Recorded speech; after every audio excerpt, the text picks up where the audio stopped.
Welcome back to another episode of SmoothBrainEDH, where we make the smoothest plays with the biggest brains. This week, the SmoothBrain crew decided to play some cEDH, and was joined by notable cEDH player, Memo. Up first is Memo on the partner pairing of Rograkh, son of Rograkh, and Silas Renn, Seeker Adept. This Grixis deck is all about comboing out as fast as humanly possible, using Rograkh to take advantage of fast rituals and free spells. Up next is Ethan on Kinnan, Bonded Prodigy. This Simic deck uses Kinnan to produce a ton of mana and then flip into powerful disruptive creatures using Kinnan's activated ability.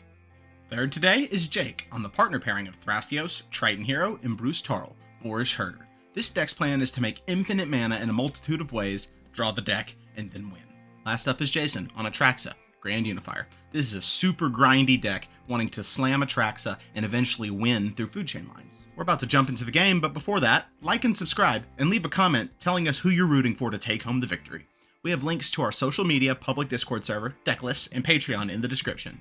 We're also partnered with Dragon Shield, so check out our affiliate link in the description if you're looking to pick up any sleeves, deck boxes, or playmats, and use code SMOOTH5 at checkout for a 5% discount off your whole order.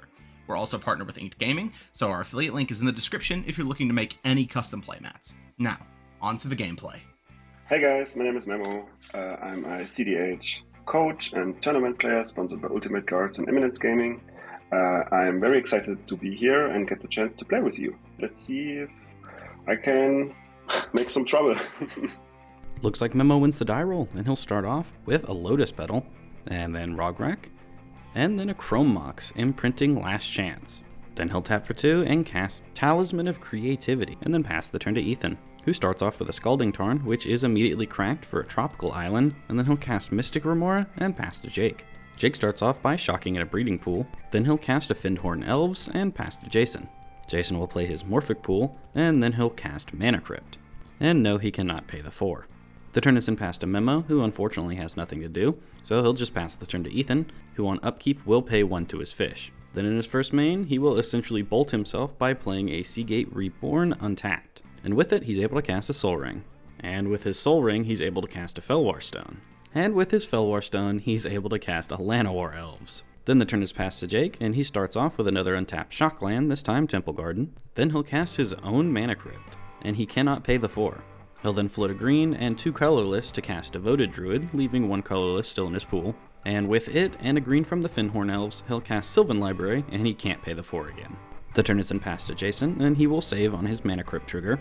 Then he'll play a Bayou as land for turn, and slam the One Ring. And Ethan will draw a card off of his fish. After this, Jason will activate the One Ring to put a burden counter on it and draw a card. Then he'll pass to Memo.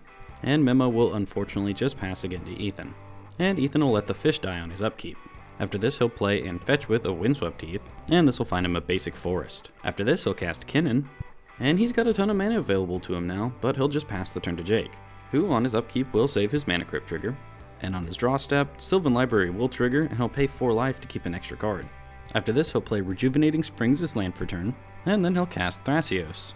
It resolves, and then the turn is passed to Jason, who will lose a life for his burden counter, and then also lose his Mana Crypt trigger. Then you better believe he'll put another burden counter on that ring and draw 2 cards. He'll then play and fetch with a Flooded Strand to find a Tundra, then he'll pass to Memo, who will cast a Springleaf Drum, and then he'll just pass to Ethan, who stops on end step to flash in Hullbreaker Horror. Jake decides to respond to it by activating Thrasios, and Devoted Druid will be tapped twice from this so it gets a counter, and then Thrasios' ability will scry 1 to the bottom, and then Jake reveals a Force of Negation which will go to his hand. Priority is then passed to Jason, and he will cast a Tainted Pact, and he has a mana floating from his Mana Crypt. He'll exile a total of 7 cards, and the 7th is Mindbreak Trap, which after a lot of thinking he decides that's the card he's going to put to his hand. So the Hullbreaker Horror will resolve, and then we move to Ethan's turn, where he'll cast a Wandering Archaic. Hullbreaker Horror will trigger and target his own Soul Ring. With both the ability and spell still in the stack, Memo will respond by casting Deflecting Swat on the Hullbreaker Horror's ability. The swat will resolve, and it'll have Ethan's Hullbreaker Horror bounce itself. And there's no responses at the table, so it is back in Ethan's hand. So then the Wandering Archaic will resolve, and then Ethan will cast a Mana Vault. And then thanks to that Mana Vault, Ethan is able to cast the Hullbreaker Horror again. But that is Ethan's 3rd spell this turn, so Jason's able to free cast Mindbreak Trap and pay the 2 to Wandering Archaic to exile the Hullbreaker Horror. And everyone but Ethan is ecstatic that this game didn't end to a Hullbreaker Horror. After this, Ethan will move to combat and hit Memo for 2, and then pass the turn to Jake. And Jake will lose his Mana Crypt trigger, then move to resolve Sylvan Library. Oh, and he does pay 4 more life to keep another card. After this, he'll play an Arid Mesa as land for turn, and then cast a Chrome Mox, imprinting Pact of Negation. After this, he'll tap for 7 and cast Finale of Devastation, X is equal to 5.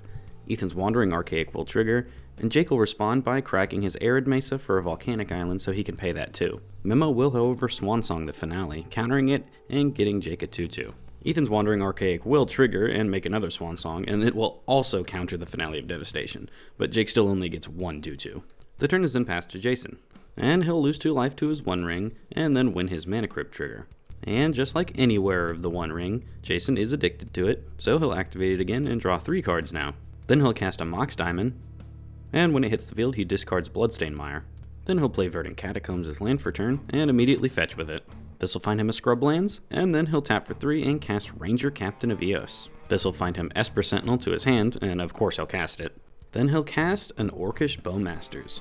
It'll resolve, and when it ETBs, he'll target Devoted Druid with 1 damage, which would kill it, but Jake will untap it in response to kill it, so that Jason's ability fizzles out and he doesn't get to amass 1.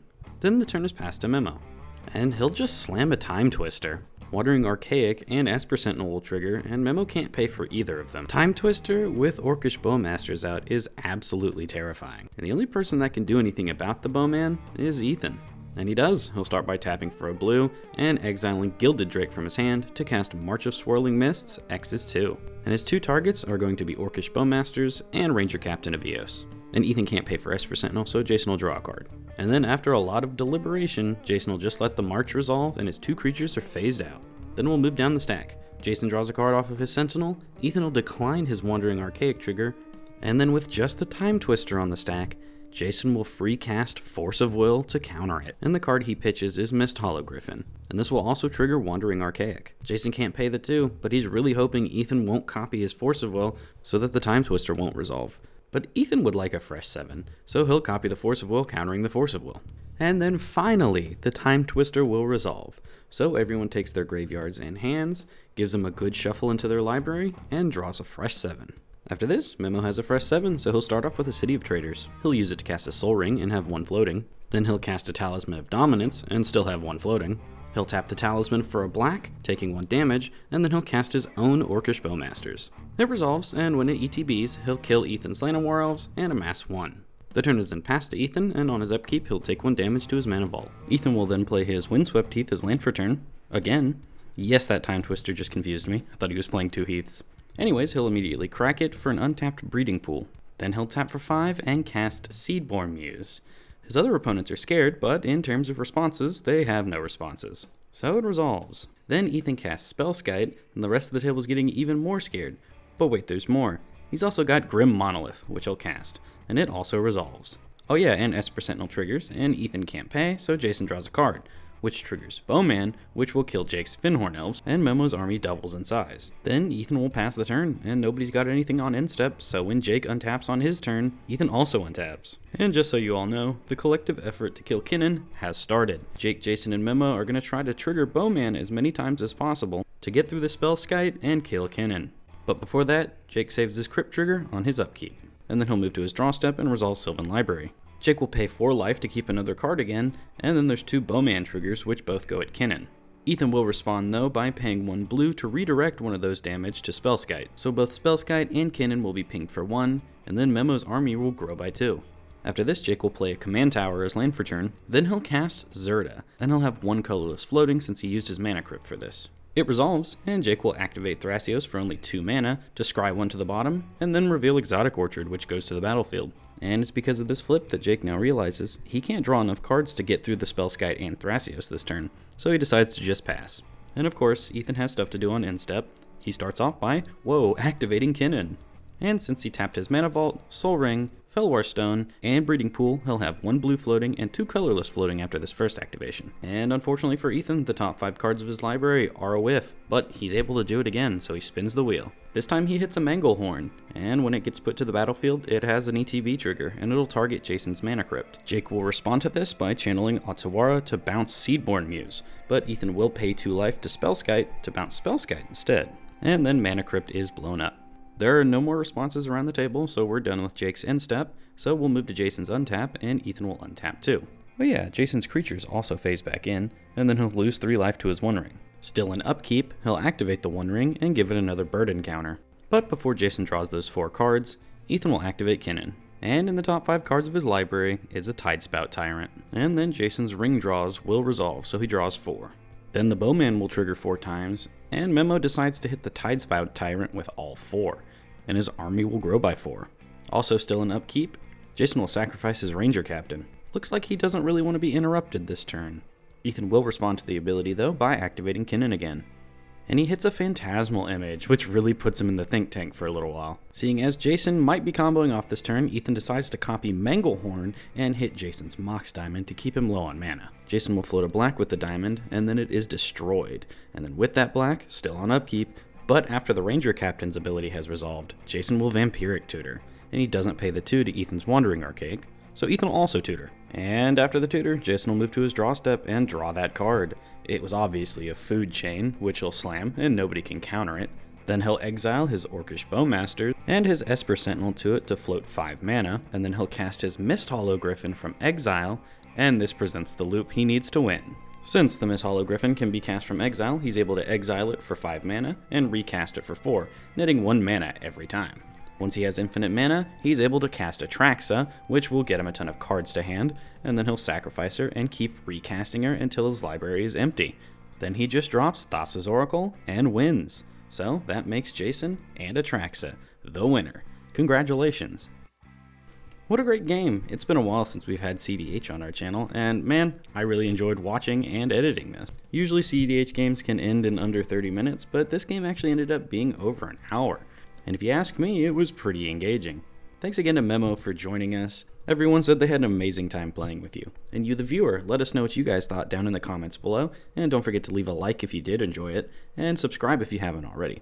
But anyways, that's enough from me. Thank you all so much for watching, and I hope you have a smooth day.